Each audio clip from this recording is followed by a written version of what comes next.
Welcome, IndyCar fans, to the Central Indiana Sports Report with Elijah Poe, and today, guest Michelle Garmon, the sports editor at the Tipton Tribune and Elwood call leader. And we gather here this week with some really big news.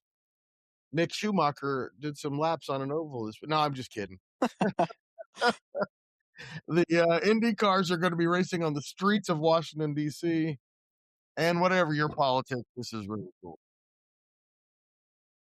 Yeah, it's pretty unbelievable. All this happened, so quickly. It feels like just a couple weeks ago we were talking that, it was maybe going to happen, but we weren't sure it could happen logistically.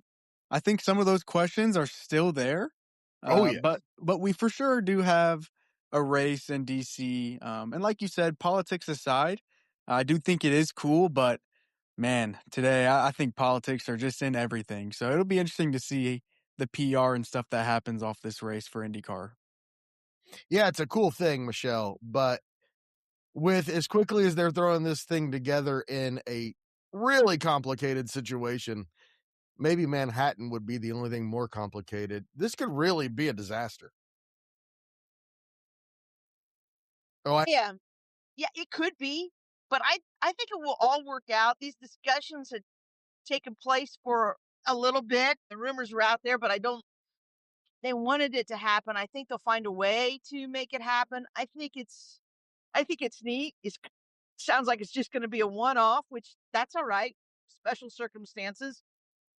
And I do think it will end up being okay. Bet you people are kind of excited about it. Oh, And I know the political climate isn't always so great right now, but sometimes there are certain things that can smooth or lower the hot temperatures of the political climate. And this race may do that, at least for a couple weeks in yeah. July. Really, Elijah, and we lost Michelle. She's driving, so not a surprise. She might be back. Really, Elijah, should be nothing but excitement. on paper, yeah. I think you have a addition for a race. I just think a lot of fans right now are polarized, and I can't blame them for bringing politics into sport because this is a political move. I mean, when you have an executive order being signed in the president's Oval Office, you're going to have some good PR and bad PR. I'm just really interested to see the logistics of this. We don't have a track layout. I mean, we have a Exactly. weekend, That's what I'm saying. It could definitely be a disaster. and that's the thing that I am worried about. I think you can go there and have a successful race and still have maybe some bad PR from the political side of things. But if you go there and have a bad race and a logistically just a complete mess. That's just really embarrassing for the series because now this is a huge, huge event. This is being sent out by Fox. This is being sent out by White House accounts. This is being sent out by really, really major networks. So this is a really pivotal point in IndyCar where they have to nail this. And it's a little concerning that there's a lot of unknown, but if they all put their heads together and then make it something great, that'd be great because they're going to need to nail it.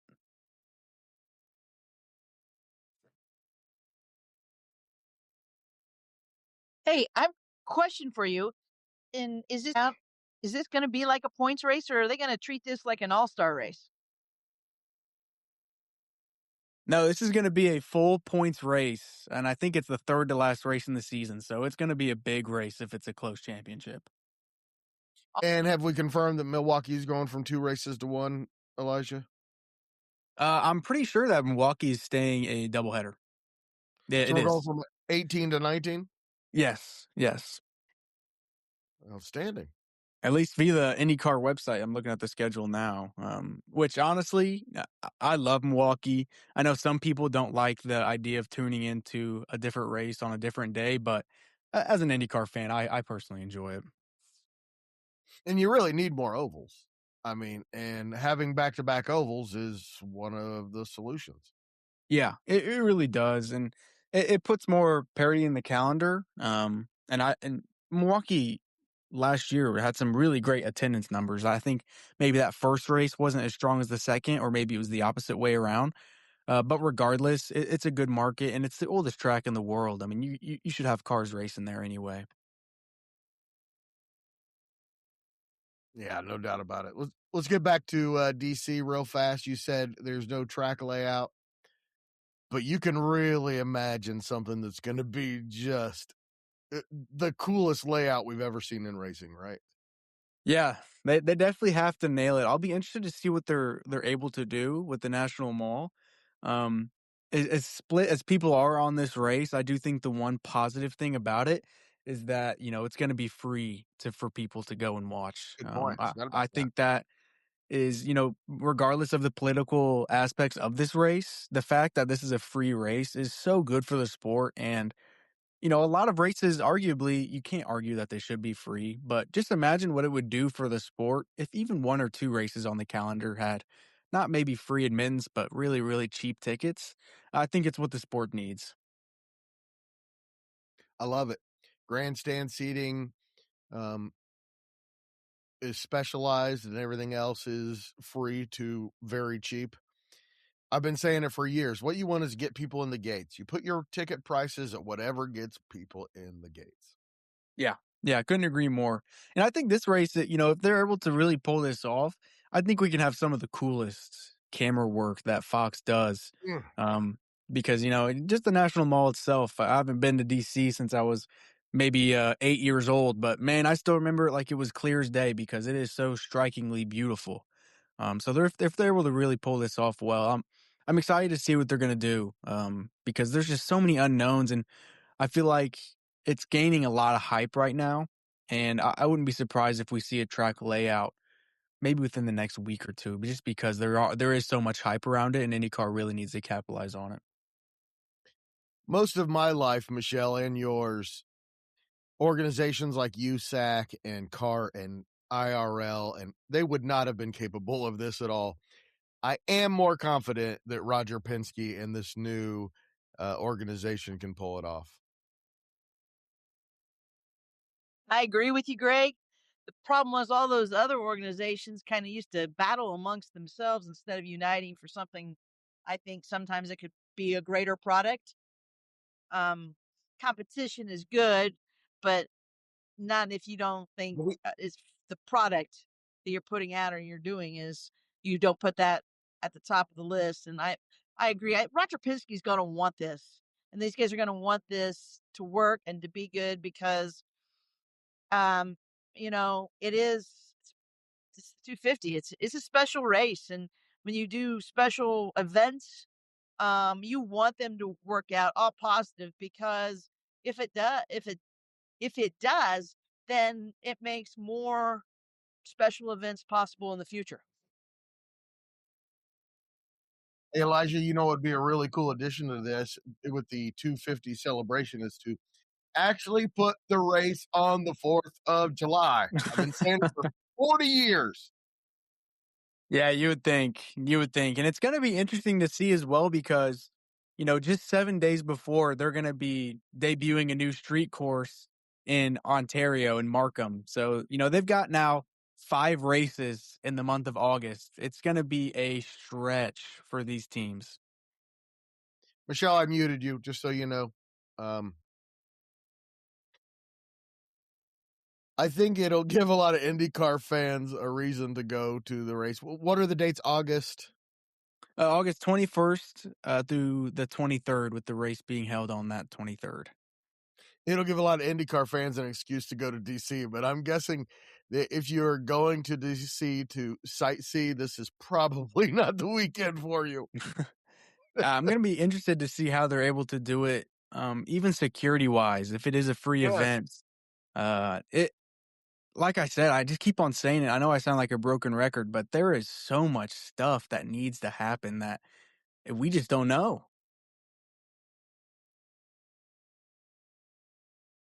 And I think I heard you guys talking about security wise.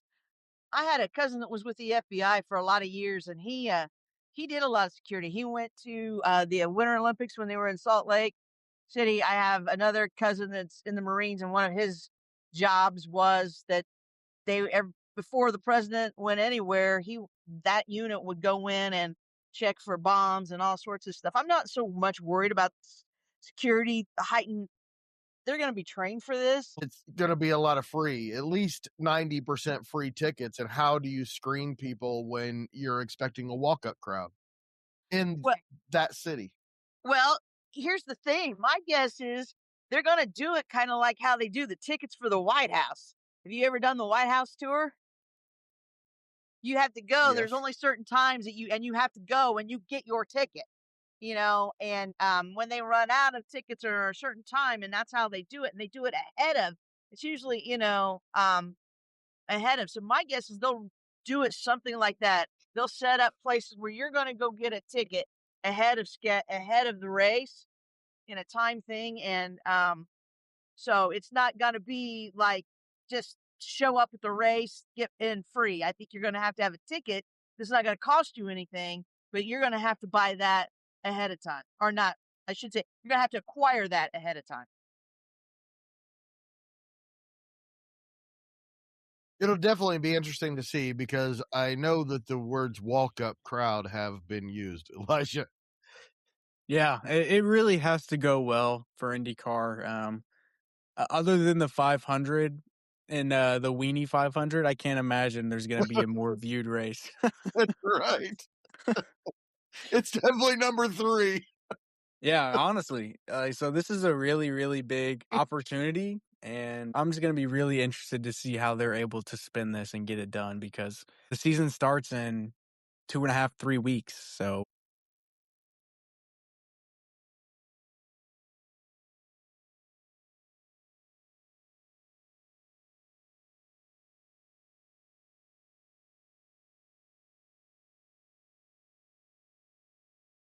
All right, Elijah, thoughts on Mick Schumacher turning some oval laps? Pretty cool to have a Schumacher in IndyCar.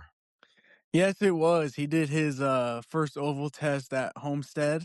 It was nice that RLL actually put a camera on the back of his car and released some video on their social media feed so people could see him in the car. It's just good publicity all around to see Mick in the car, and I don't think it's really gonna hit me and realize that Mick Schumacher is driving an IndyCar until we're on the grid in St. Pete. But man, it's so cool that he's in this series. I'm going to agree 100% with Elijah. I think it's something great. It's great when you recognize a name and then they do something different, and it just brings more excitement to something and draws more attention to IndyCar. And I'll be honest, the podcast doing this podcast this last year made me become a lot bigger IndyCar fan and more in tune with the races, and I really enjoyed it. So anything that can bring more attention to IndyCar and get more people watching it is a great thing. Yeah, Elijah, the product on the track deserves more eyeballs. Yes, it does. We've been saying that this past year, and seeing even though the championship was an absolute blowout, the races were just so entertaining, and I hope they can keep that product up for this year because it's a big year for IndyCar. It is a big year for IndyCar. Thank you so much, Elijah. Thank you so much, Michelle. Thanks, everybody, for listening. Always appreciate it. We'll be hearing a lot more from Elijah coming up, and Michelle, too, on our IndyCar reports. We'll also do race previews and reactions with Elijah, and he'll also be on my podcast, as Michelle has often been. My daily podcast, Greg and his friends talk sports, where I bet you'll never guess what I do, Elijah. Hmm. I talk sports with my friends, and it's about 20 to 30 minutes every day.